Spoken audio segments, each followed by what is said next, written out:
जय श्री राधे। महाराज जी के चरणों में दंडवत प्रणाम।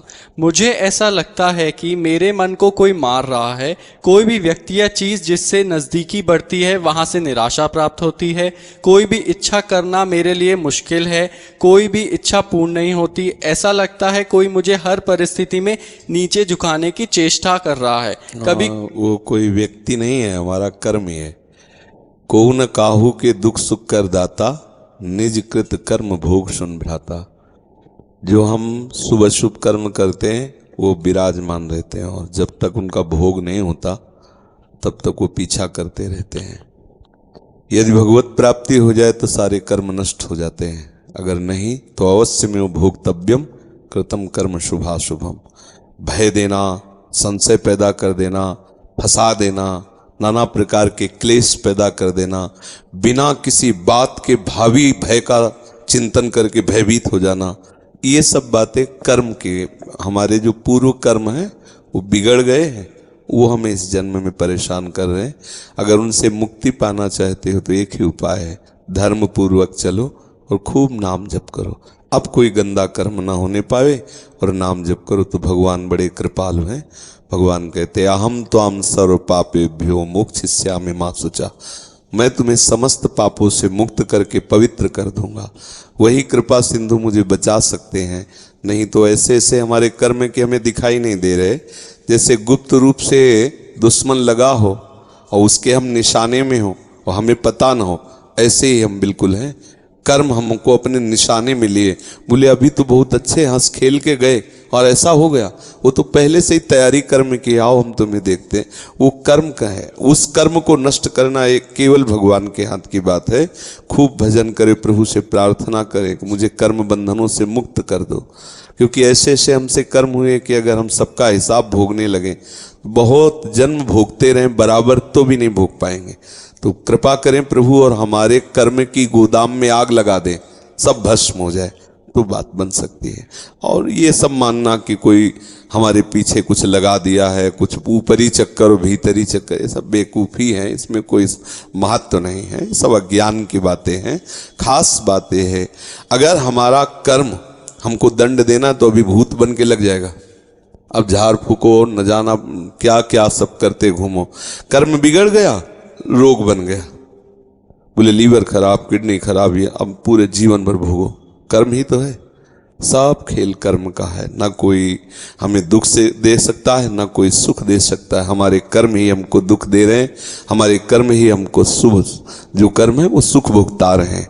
तो इस दुख सुख से, ये यहाँ का सुख भी दुख रूप ही है। जैसे जेल में कोई बंद हो और उत्सव मना रहा हो, तो उसका, अब उसके फांसी की सजा उत्सव मना रहा हो, क्या उत्सव उसका। ऐसे ही हम माया की जेल में बंद है, वो बोले आज हमारा बर्थडे, पता नहीं शाम के बर्थडे होगा कि डेथ डे होगा, कोई भरोसा नहीं किस मिनट में क्या हो क्या। तो ऐसे हम जीवन मुक्त जब तक नहीं तब तक क्या सुख। इसलिए बच्चा, कम से कम इतने भाग्य तो तुम्हारे प्रबल हुए कि तुम अपने अंतर की दशा को देख पा रहे हो, अंतर्मुखी हो। बस एकमात्र प्रभु की शरण में होकर उनका नाम जप करो। अब कोई गलती ना होने पावे, तो अबलो नशानी अबना नशई हो, ये दृढ़ नियम ले लो। तो प्रभु बहुत कृपालु हैं, बहुत, मतलब आप सोच नहीं सकते हो कितने कृपालु हैं। वो सब माफ कर देंगे, और वो मालिक हैं, वो ईश्वर हैं।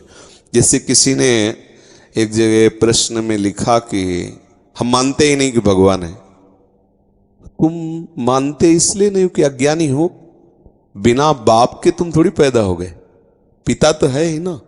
अच्छा, तुम्हारे ना मानने से ऐसा तो नहीं, हम नहीं मानते कि हमारा कोई बाप है, तो तुम्हारी बात मानने थोड़ी होगी। कृति है तो कोई रचने वाला है, कृति माने रचना, इसे प्रकृति कहते हैं। तो बोले सब प्रकृति से है, तो प्रकृति एक रचना है, इस सृष्टि भगवान की एक रचना है, तो इसको रचने वाला भी कोई है।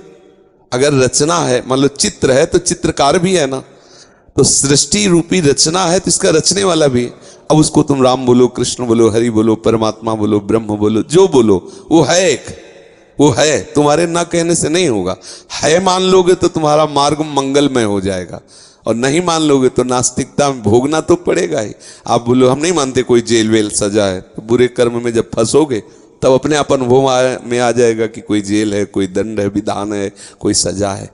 तो इसलिए नाम जप करो, और हो सके संस्कृत पढ़े हो, संस्कृत पढ़ सकते हो, तो श्रीमद् भागवत है ना, उसका भले एक अध्याय संस्कृत से पढ़ो, लेकिन उसको पढ़ो।